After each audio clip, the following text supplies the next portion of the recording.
Hey everyone, welcome back to Advanced Accounting. In last class, we talked about intra-entity inventory transfer, and we also talked about consolidation entries TI and G when dealing with intra-entity inventory transfer.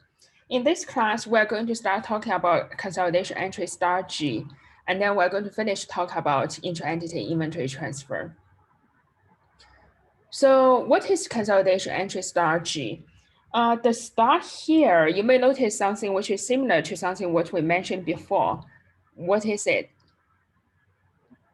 So it looks similar to the consolidation entry star C, right? Because both of those entries have a star in front of it.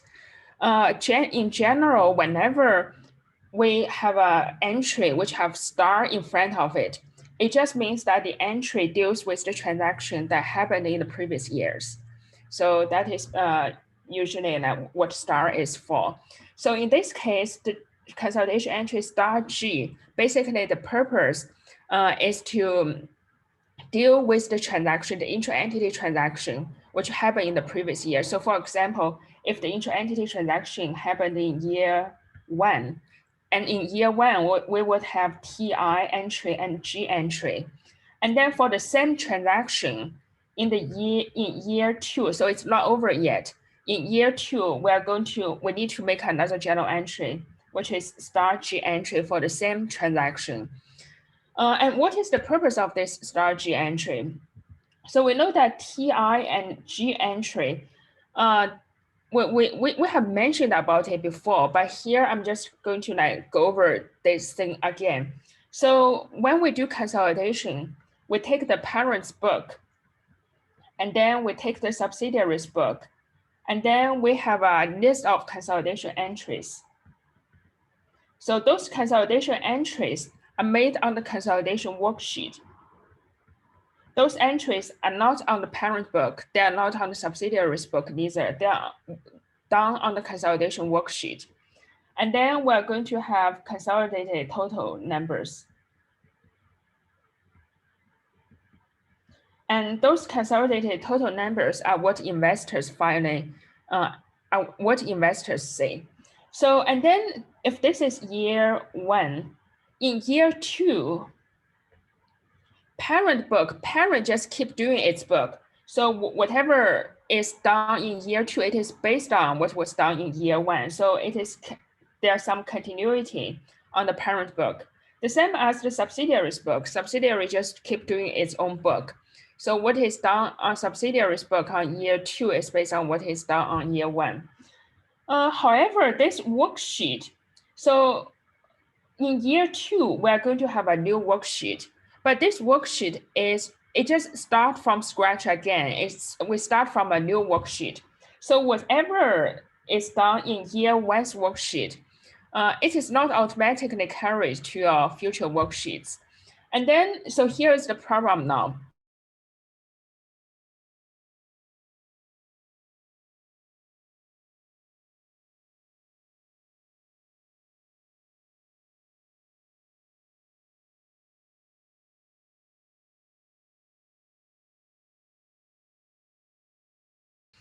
It is closed out to retain earnings and carried over to future years.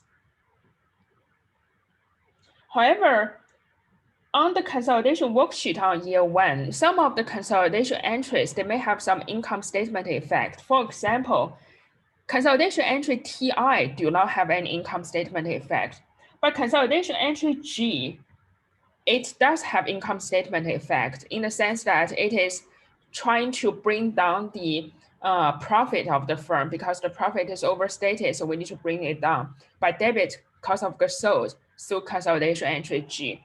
However, this G entry, its effect gets to be combined into the consolidated total numbers. However, it is not carried over anywhere. It is not carried over on the parent book. The effect of this consolidation entry G, it is not carried over on the parent book. It is not carried over on the subsidiary's book neither. So what should we do now? We need to have a way to carry over the effect of this consolidation entry G.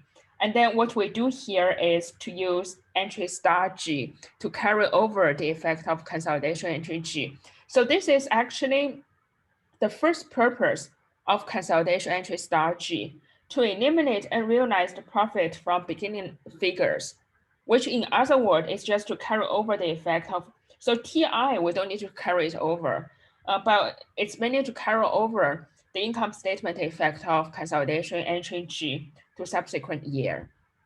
So this is the first purpose of consolidation entry star G in year 2. And then star G has a second purpose. So whenever, as I said, whenever we see a star here, it is just to deal with previous year's transactions. And so the transaction, the intra-entity inventory transfer in year 1, its immediate effect in year 1 is we need to defer those profits. But it also has another effect, which is in year 2, when those same inventories, those remaining inventories, when those inventories are finally sold to the outside party, probably in year 2, because inventory is a short-term asset, so the turnover is within 1 year.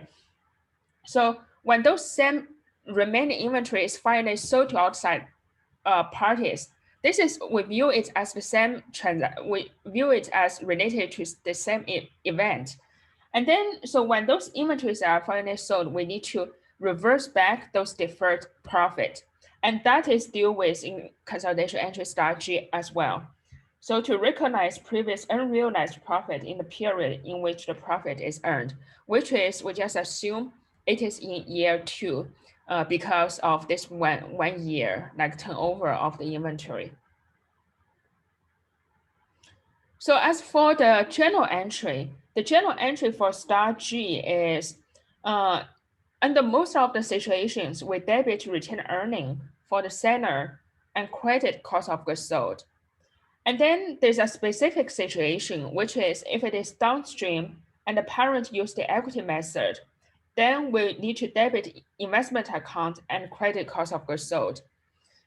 So let me just go through all of these 4 situations. So in general, so those journal entries expanded, it's basically 4 journal entries, so 4 kinds of situations. I'm first going to go through those journal entries, and then in the example we're going to cover very shortly, I'm going to explain how those journal entries are derived. So it's only 2x2 situation, right? So either it's upstream sale, either it's downstream sale, meaning parent sale to the subsidiary, or it's upstream sale, meaning subsidiary sale to the parent. And the parent can either use the equity method, or it will use some other method, including initial value or partial equity method. So if it is a parent use the equity method and it is a downstream sale, we debit investment account, credit cost of goods sold. If it is for all of the other methods, we debit retained earning for the seller, so which is what we just mentioned here, and credit cost of goods sold. And depending on whether it's upstream or downstream, the seller will be different.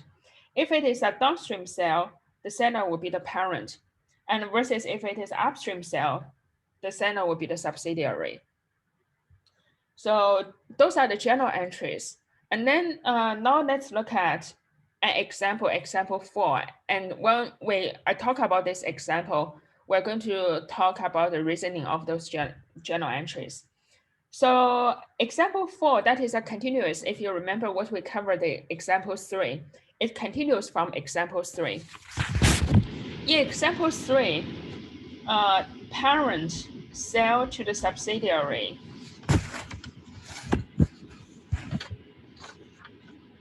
80,000 inventory, the purchase price is 50,000.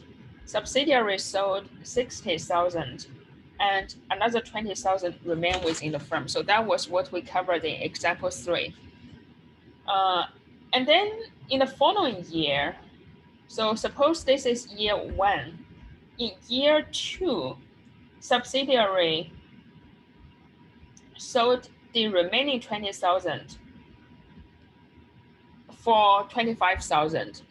So this is basically in year 2, what is happening in year 2. Suppose Arlington used the initial value method. So here, this is we begin from the simple situation of if the parent does not use the equity method. If the Arlington used the partial equity method, it will be very similar here. What should be the consolidation entry to remove unrealized profit? So it's basically ask for our star G entry in year 2. Please take 5 minutes. Please take 5 minutes. Try to work on this example on your own first. You can pause your video for now.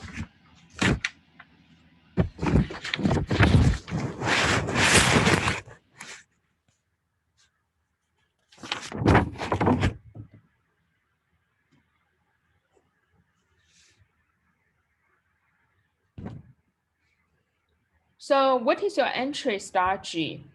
Star G, we talked about there are 2 purposes for star G, right? The first purpose is to carry over the effect of the previous year's TI and G entry.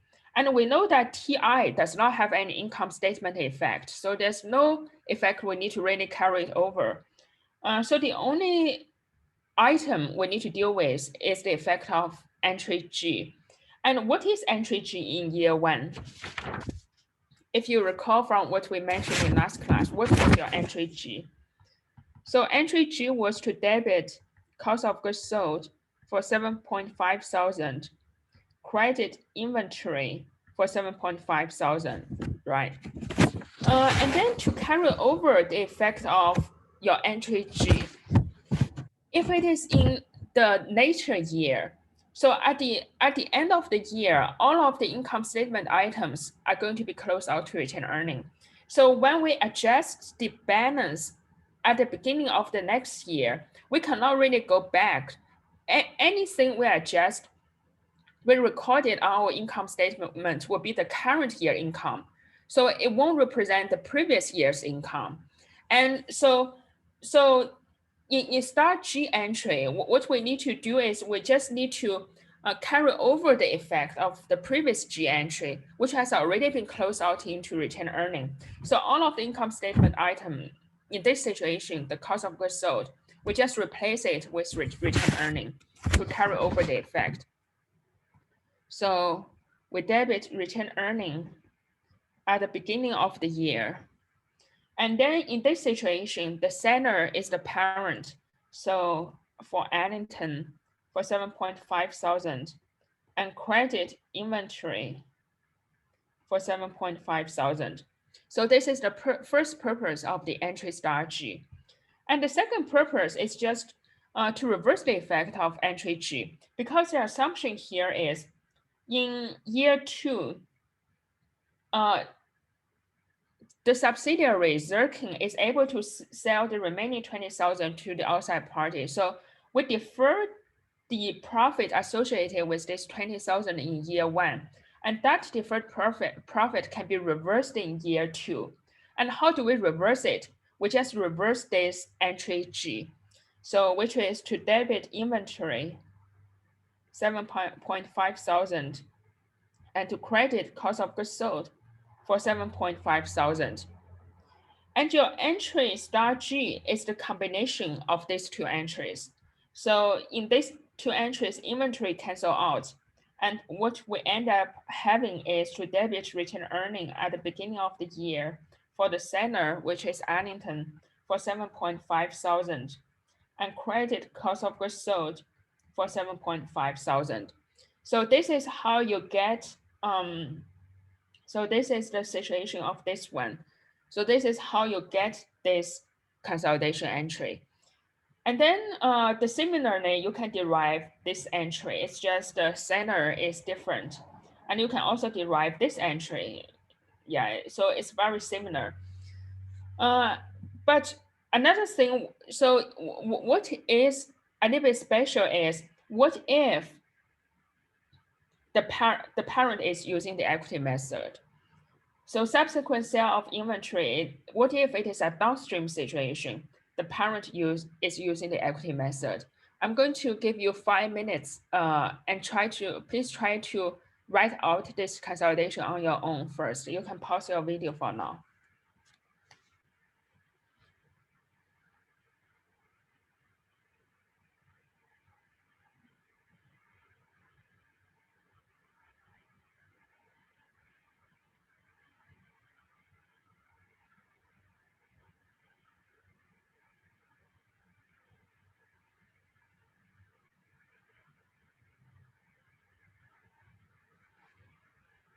So when the parent is, it is the downstream situation and the parent is using the equity method, our consolidation entry strategy is a little bit different. And why is it different? Because if you still remember on parent's book, so on parent's book, if the parent is using the equity method, it needs to do something. It needs to record journal entry to take into account the situation. If there's any intra-entity asset transfer, it needs to record it on its book. Specifically, if the parent is using, if it is the downstream situation, the parent using the equity method, then the parent needs to take out the deferred earnings on its own book. So using the entry debit equity in subsidiary earnings and credit investment account, right? So if the parent is using the equity method, that is only the situation the parent need to take into account the effect of intra-entity transfer. And specifically, the entry it is going to use is this one. So if the parent has been using the equity method, actually the parent has already marked down its take. So the parent's retained earning is actually already correctly stated because of this journal entry. Because of this journal entry, the parent's retained earning is correctly stated. But the parents, so what the parents did is it is moving things into its investment account. So which means that the investment account is actually kind of not correctly stated if the parent is using, kind of understated if the parent is using the equity method. So what we do here is instead of, because the parent is already making this journal entry, to move it from the, so the parent retained earning, there's nothing we need to adjust there, but we do need to adjust the investment account to mark it up by 7.5 thousand. And then the cost of goods sold is not affected. So we credit cost of goods sold so that the profit can be recognized in the current period. So this is just something a little bit more explanation if the parent is using the equity method. Parents' beginning retained earning are appropriately stated due to, so due to what we do on the parent book, we don't need to adjust the parent's beginning retained earning. And we don't need to adjust subsidiaries retained earning neither because intra-entity transaction, if it is a downstream transaction from the parent to the subsidiary doesn't, subsidiary doesn't record any of the intra-entity profit. So there's nothing wrong with the subsidiaries retained earning. However, the parent investment account contain a credit from the deferral of year one's downstream profit. So consolidation entry G transfer, so its basic consolidation entry G is trying to make everything correct to recognize the profit in the current year. At the same time to mark up this, so to kind of reversal this previous year's credit on the investment account. So this is the, so this is the consolidation entry star G.